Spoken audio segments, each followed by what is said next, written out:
If you want to know how authors are making money in 2026, listen up. Do you guys like my influencer voice? That's my new influencer voice. I think it's sexy.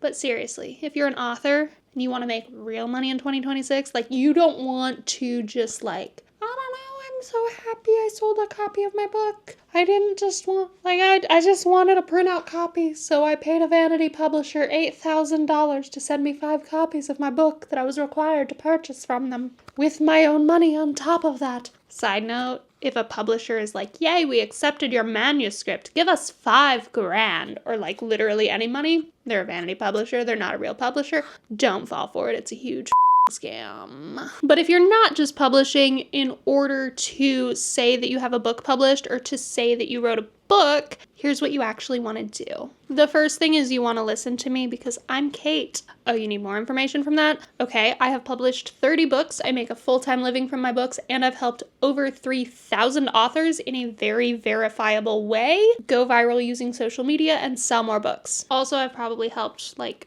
thousands more authors just through YouTube, but people don't tell me that shit. So like, if I've helped you and you've made money from your books because you've watched my content and you follow me, please let me know, because like nobody ever lets me know. I do want to hear it. I do. You're not bothering me. Tell me. Sorry, let's go into influencer voice. The first thing you want to do when you're publishing books to make money is have multiple books out, like this. I know, this looks like one book, doesn't it? It does. But secretly, it's 3 books. Actually, like this physical copy, yeah, this is one book, but it's book 1 in a series. In fact, as of recording this video, book 3 just came out, and I am like halfway through writing book 4, even though all the other books took me a long ass time to make. I got an idea for book 4 and ran with it. Also, if you're wondering how my 4 books published in March went, the answer is really bad. I canceled 3 of them and only published 1 of them.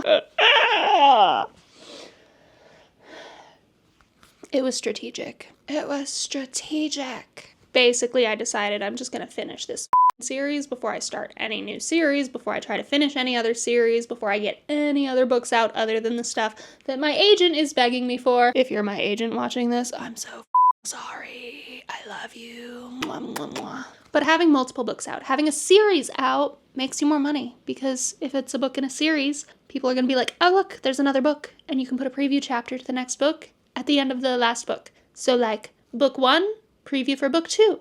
Book 2, preview for book 3. Just like one chapter. And then be like, hey, go read the next book. Here's the link. Makes it a lot easier for people. And then you can also do collections. You can do multi-book editions. I could be in Hamilton. I couldn't. I'm very pale. I'm a pale one. Put me in Twilight on Broadway. But yeah, it's this thing called read-through, and basically having a decent read-through rate makes you a lot more money. My read-through rate on book 1, Impressive Proposal, over to book 2, A Convenient Husband, is approximately 50%, which means half the people who are reading book 1 are going on to read book 2.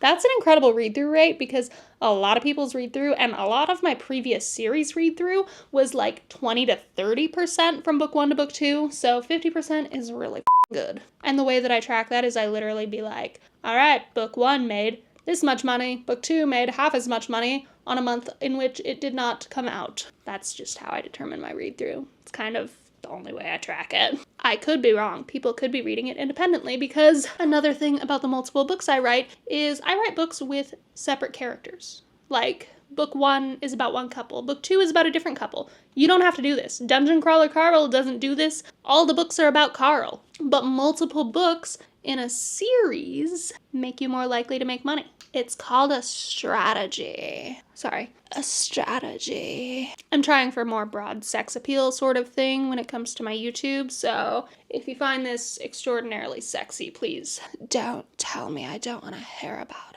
But the next thing that people do to actually make money from their books is have professional grade covers. You don't necessarily have to hire a professional, but your covers don't have to suck. In fact, I should say your covers have to not suck. They should be on the same level as traditionally published books. And somebody went and posted pretty recently in a bunch of author Facebook groups. They were like, I hate when all the covers look like this. So you can tell these are all dark fantasy romance. And it's like, yeah, that's the point. People who read a lot of dark fantasy romance are gonna see that and be like, whoa, that looks like my jam. So professional covers, covers that look good, covers that look like the genre in which you are writing. And if you want to do this with a lot less effort and with like a lot more explaining and just like a course you can go through and do and learn and start selling books today, make sure to check out the link in the description because like I said, I've helped over 3,000 authors make a full-time living, sell a fuck ton of books, and I use these strategies to sell my own books on top of that. And of course, the big thing that makes authors make money is good marketing, but you can't have good marketing if your cover sucks. And you're less likely to have good marketing if you only have the one book because it's so much harder to market one book. You don't have to do a series, obviously. Project Hail Mary, so good, by the way. It's my current obsession. I'm hyper-fixating on it. Help me. Get me out of here. I'm obsessed. That's one book. It's not in a series, but it's by an author who has, like, made a name for himself as a really, really, really, really, really good sci-fi writer about people trapped in space. I love things about people trapped in space. Interstellar, love it. But good marketing. Marketing your books well. Doing a good job marketing your books. Do you see where I'm going with this? Learn to market your books. And I know what you're thinking. You're thinking, I don't want to. I just want to write. Dad, that's not my dream. It's yours. I just want to dance in the musical and not play basketball. But then I'm going to decide in the third movie that I also want to play basketball and go to college for basketball and musical theater. Well, tough titties, Troy Bolton. You've got to market your books if you want to sell them. I don't care if you do ads, I don't care if you do TikTok, but you have to learn to market them good. Well, you have to learn to market them well. Where does a mansplainer get his water? From a well, actually. And like, just a brief thing on how I market my books. I do slideshows on TikTok. That's photo carousels. I don't make a slideshow video. I do photo carousel mode where people can swipe through at their own pace. When you do a slideshow and then make it a video, people can't go through at their own pace. So they hate it. I'm sorry if my sound is weird. You're welcome. So I do photo slideshows. I literally do a scene from a book. I slap it into second person POV, put a good hook at the front of it, make it more than 25 slides because that will make it, on average, more than 60 seconds for people to go all the way through, which means it'll be more likely to go viral. There are literally 3,000 other people that do this, and you might think, well, if 3,000 other people are doing that, shouldn't I not do that because everyone's doing it? Yeah, because it works. It also, based on a study that I did, not like a real scientific study, but more like a survey, has the highest return on investment, both in money and time, because they're super cheap to make, because you can make thousands using a Canva premium subscription, and it barely takes any time at all to make a ton of content.